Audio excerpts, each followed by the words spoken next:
pagpapahalaga sa sariling kultura at wika ay mahalaga sa pagpapanatili at pag-unlad ng kultura at wikang Pilipino at sa pagbuo ng isang malakas at makabuluhang identidad ng bansa. Sabay-sabay nating tunghayan ang kwentong ito, ang kwento na magbibigay aral sa ating lahat ng pagpapanatili ng ating sariling kultura at wika. Mula sa paaralan ng Dr. Juan E. Pastor Integrated National High School, Paitang 11, STEM Newton.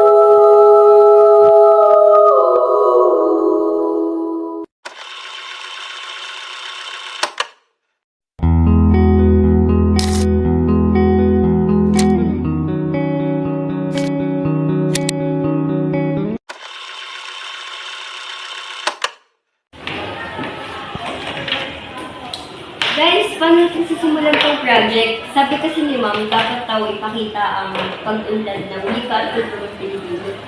Pwede natin simulan sa baybayi, yung sinaunang pagsusulit. Oo nga, maganda yan. Tapos, pwede din natin itagdag ang wika ng Kastila at Ingles, di ba? Para kompleto na. Pero wag puro salita, baka antukin sila. Ay, gawin natin parang dula, para mas buhay. Tara, tingnan natin. Tara!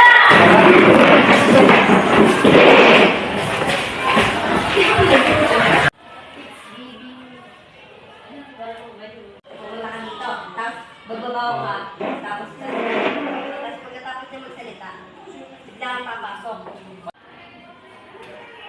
Noong unang panahon, may bayan na gamit ng ating mga ninuno. Ito ang wika ng ating puso at isip. Dumating ang mga Kastila.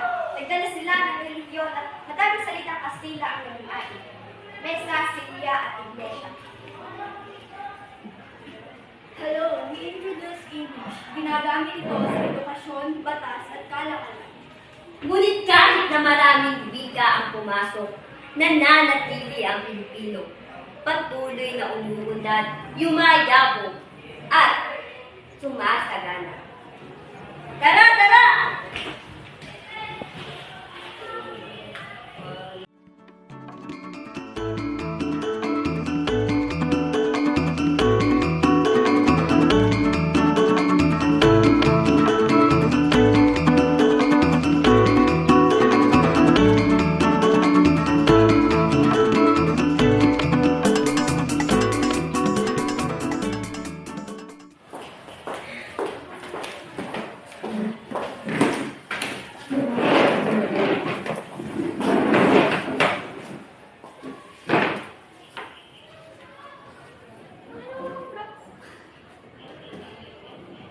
Kultura natin, nagbago man pero hindi nawala.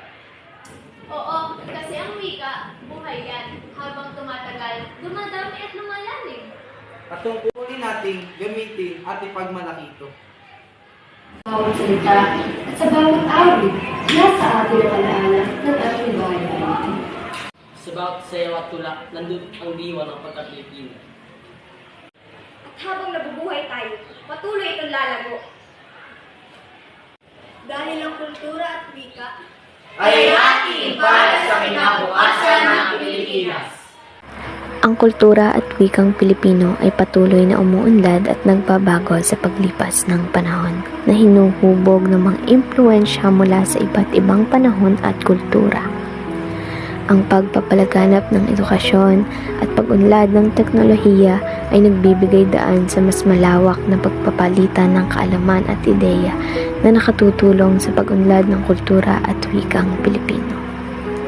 Ang mga pagbabago sa lipunan at ekonomiya ay nagdudulot din ng mga pagbabago sa kultura at wikang Pilipino tulad ng pagkakaroon ng bagong salita at ekspresyon. Ang pagtutulungan at kooperasyon nating mga Pilipino para mapaunlad ang sarili nating wika ay malaking bagay. Ang wika at kultura ay hindi lamang alaala ng nakaraan, kundi ilaw natin para sa hinaharap. Ating ipagmalaki, gamitin at pagyamanin ang sariling atin.